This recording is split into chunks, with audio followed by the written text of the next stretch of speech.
Philippine Air Force plane crash, death toll rises to 50. 50 people were killed when a Philippine Air Force plane crashed in the southern Philippines on Sunday, the country's worst military air disaster in decades. The C-130 military plane was transporting troops from Cagayan de Oro, in Mindanao, to Sulu province when it missed the runway on the island of Jolo, CNN affiliate CNN Philippines reported, citing Armed Forces Chief Cirilito Sobajana. Smoke billows from the crash site in Putakal Village, Jolo in the southern Philippines on July 4, 2021. The plane, which was carrying 96 military personnel and crew, crashed into nearby Putakal Village at 11:30 a.m. local time on Sunday, 11:30 p.m. ET. Minutes after the crash, troops and civilian volunteers rushed to the site for search and rescue. Per eyewitnesses, a number of soldiers were seen jumping out of the aircraft before it hit the ground, sparing them from the explosion caused by the crash, according to a press release by Joint Task Force Sulu.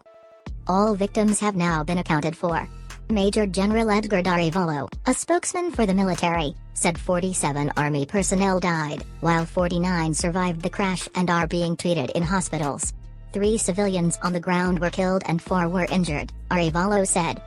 He added that the soldiers on the flight were fresh graduates and had just completed military training.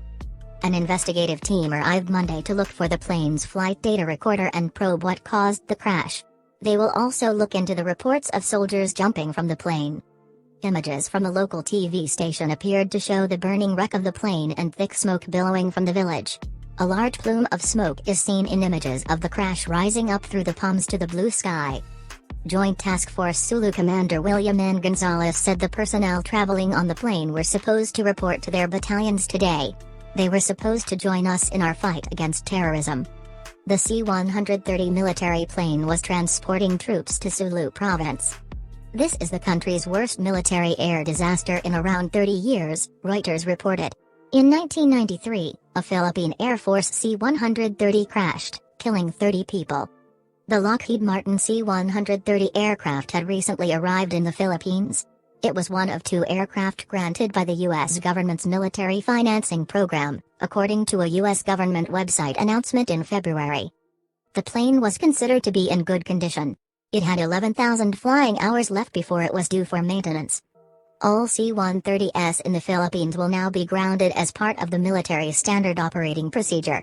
However, the military only has 1 other C-130 in the country, the other 2 in the fleet are overseas for maintenance. Rescuers search for bodies at the site where the plane crashed. Sunday's crash comes weeks after a newly acquired S-70I Black Hawk utility helicopter crashed during a night flight about 60 miles north of the capital Manila. All 6 people on board died, according to CNN Philippines. It was one of a number of new combat utility helicopters bought by the armed forces in its bid to modernize its fleet, according to a Philippine government website. The military personnel were supposed to bolster the battalions fighting against Abu Sayyaf, a Filipino jihadi group based in Sulu that has been involved in bomb attacks and piracy for decades. The group proclaimed allegiance to ISIS in 2014.